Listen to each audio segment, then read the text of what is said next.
तो आज हम समझेंगे abnormal molecular weight and went of factor. Abnormal molecular weight का मतलब होता है जो एक्सपेक्टेड मॉलिक्यूलर वेट है कंपाउंड का, जब हमें वो नहीं मिल पाता है तब उसको हम बोलते हैं एबनॉर्मल मॉलिक्यूलर वेट। अब ऐसा मॉलिक्यूलर वेट किन कंडीशंस में हमें मिलेगा उसे हम डिस्कस करेंगे आज। तो सबसे पहले इसे समझने के लिए हम कॉलिगेटिव प्रॉपर्टीज़ जो हमने प्रीवियस लेक्चर्स में हमने स्टडी की है उसके बारे में हम समझेंगे।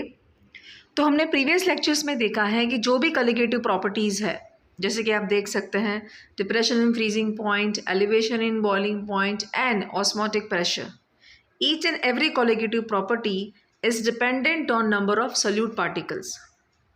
इन सारी कॉलिगेटिव प्रॉपर्टीज़ का डिटेल्ड एक्सप्लेनेशन आप मेरे प्रीवियस लेक्चर्स में देख सकते हैं। यहाँ पे उसको हम एक जल्दी से रिवाइज कर लेंगे।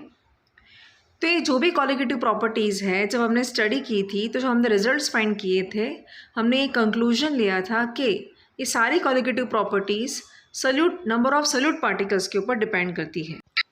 तो जब हमने कॉलिगेटिव प्रॉपर्टीज़ को स्टडी किया था तब उसमें जो हमने सोल्यूट की बात की थी वो सोल्यूट ना ही एसोसिएट होता था ना ही डिसोसिएट। तो अगर ये सोल्यूट एसोसिएट या डिसोसिएट होगा तो मॉलिक्यूलर वेट क्या होगा उसके बारे में हम बात करेंगे। तो फर्स्ट जिसके बारे में हम बात करने वाले हैं that is association of solute particles.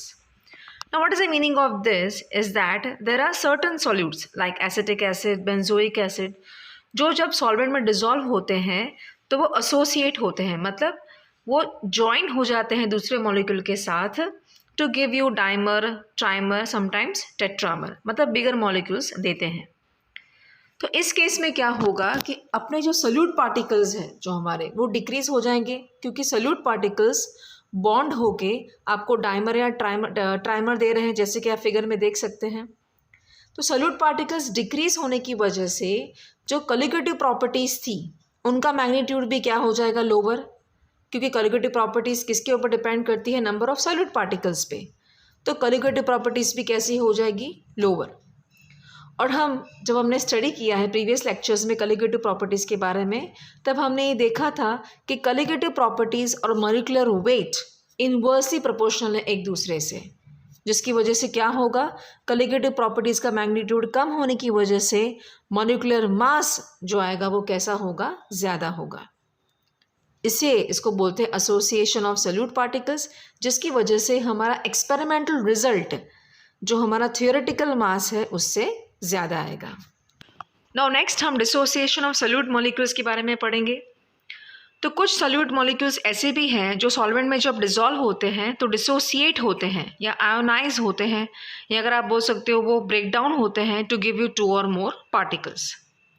तो ऐसे केसेस में क्या होगा, नंबर ऑफ सोल्यूट पार्टिकल्स बढ़ जाएंगे, जैसे कि आप फिगर में देख सकते हैं। We are taking an example of NaCl। NaCl जब डिसोसिएट होता है या आयोनाइज्ड होता है it gives you Na+ and Cl- ion.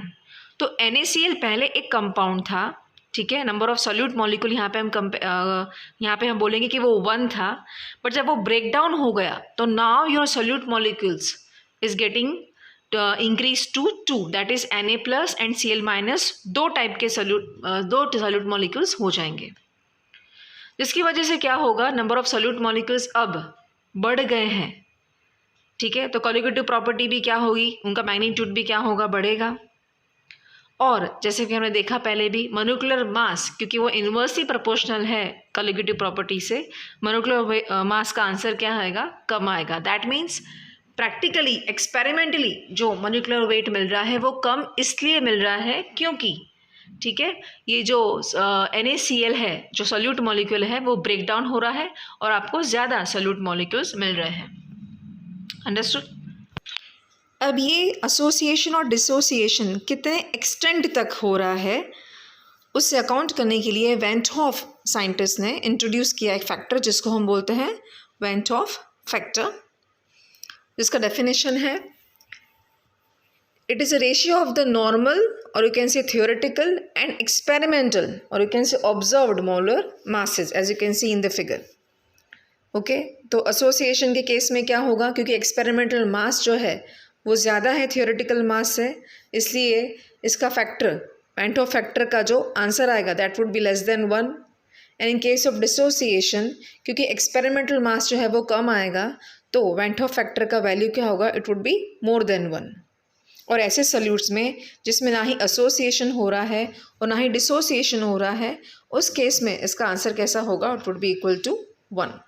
okay, so this is called Van't Hoff factor and some of the important equations of Van't Hoff factor, okay जिसने हमारे जो previous equations थी कॉलिगेटिव प्रॉपर्टी को उसमें modification किया, और ये equations कुछ इस तरह से हैं जैसे कि आप देख सकते हैं।